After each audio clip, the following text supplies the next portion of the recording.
আমার স্বামীকে কেড়ে নিল আমার আপন ছোট বোন। আমার ছোট বোন ছোট থেকে অনেক সুন্দর, পরিষ্কার এবং পরিপাটি। আমি দেখতে খুব একটা সুন্দর নয়, গায়ের রং শ্যামলা। যখনই আমার বিয়ের কোনো ঘর আসতো তো আমাকে দেখেই বলতো ছোটটার সঙ্গে যদি বিয়ে দেন তাহলে হবে, না হলে না। তো যেহেতু আমার দেখতে সুন্দর ছিলাম না, যার কারণে একটার পরে একটা ঘর আসতেই থাকে আর বিয়ে ভেঙে যেতেই থাকতো। আমার স্বামীর বাসা থেকে আমার বিয়ের জন্য সম্বন্ধ আসে, তো আমার বাবার তো ছেলে দেখে ভীষণ পছন্দ। আমার বাবা রাজি হয়ে যায়। সেই বাড়ি থেকেও আমাকে পছন্দ করে বিয়ে করে নিয়ে যায়। বিয়ে করে নিয়ে যাওয়ার পরে আমার স্বামীর সঙ্গে আমার একদমই বনিবনা সেভাবে হয়ে ওঠেনি, কারণ আমি দেখতে সুন্দর ছিলাম না। বিয়ের পর আমার স্বামীর সঙ্গে যতবার যেখানেই গিয়েছি সেখানে আমার স্বামী সবসময় মুখ ভার করে থাকতো। আত্মীয় স্বজন সবার কাছে আমার পরিচয় দিতে একটু সংকোচবোধই করতো। বাসায় এসে একদিন আমার স্বামী আমাকে বলে, তোমাকে ফর্সা হওয়ার ক্রিম এনে দিব, তুমি ওগুলো মেখে ফর্সা হয়ে যাবে। এইরকম করে মানুষের কাছে পরিচয় দিতে আমার অনেক বেশি খারাপ লাগে। আমি এসব পছন্দ করি না। স্বামীর কথা শুনে অনেক কষ্টই পেয়েছি। তখন আমি বললাম, তাহলে আমাকে বিয়ে করেছিলে কেন? তখন আমার স্বামী বলে, আমি করতে চাইনি, আমার বাবা মা আমাকে জোর করেছিল, জন্যই করেছিলাম।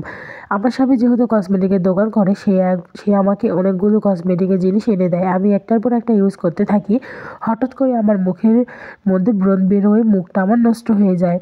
এই অবস্থায় আমি আমার স্বামীকে বলি, আমাকে ডাক্তারের কাছে যেতে হবে, চলো ডাক্তারের কাছে যাই। আমার স্বামী বলে, তোকে নিয়ে যাবো ডাক্তারের কাছে? তোকে খাওয়াচ্ছি পড়াচ্ছি এই তো অনেক, তোকে আবার ডাক্তারের কাছে নিয়ে যেয়ে পয়সা নষ্ট করবো? এভাবেই চলতে থাকে। তারপর হঠাৎ একদিন শুনি আমার ছোট বোন আমার স্বামীর দোকানে একটু যাওয়া আসা করে, কসমেটিকের জিনিস কেনার জন্য যাওয়া আসা করতো। কিন্তু ইদানিং একটু যাওয়া আসাটা বেশি বেড়ে গেছে। আমার স্বামী বাসায় এসে বলতো, আজকে তোমার ছোট বোন এসেছিল দোকানে, তাকে নিয়ে ঘুরতে গিয়েছিলাম, খাওয়া দাওয়া করেছিলাম, রিক্সায় চড়ে ঘুরেছিলাম, মার্কেট করে দিয়েছিলাম, এসব কথাও সে বলে। একটা দিন দুইটা দিন শুনতে শুনতে দেখি প্রায় তাদের মধ্যে দেখা হয়, সাক্ষাৎ হয়, কথা হয়, ফোনে কথা বলে। ব্যাপারটা আমার কাছে একটু সন্দেহজনক লাগে। তারপর আমি আমার স্বামীকে বলি, একদমই তুমি আমার ছোট বোনের সঙ্গে কোথাও যাবে না এবং ওকে বলে দিবে দোকানে যেন এত বার করে না আসে। কিন্তু আমার স্বামী বলে, কেন? ও তো আমার ছোট বোনের মতোই হয়, তাহলে কেন আসতে নিষেধ করব? আমি তো ওর ভাইয়ের মতোই হই, ও তোমাদের তো ভাই নাই, আমি তো তার ভাইয়ের মতো, তাই না? তাহলে সমস্যা কোথায়? যেহেতু আমি আমার স্বামীর বরে পারি না, তো এখানে আমি আর কিছু বলিও নি। এভাবেই চলতে থাকে।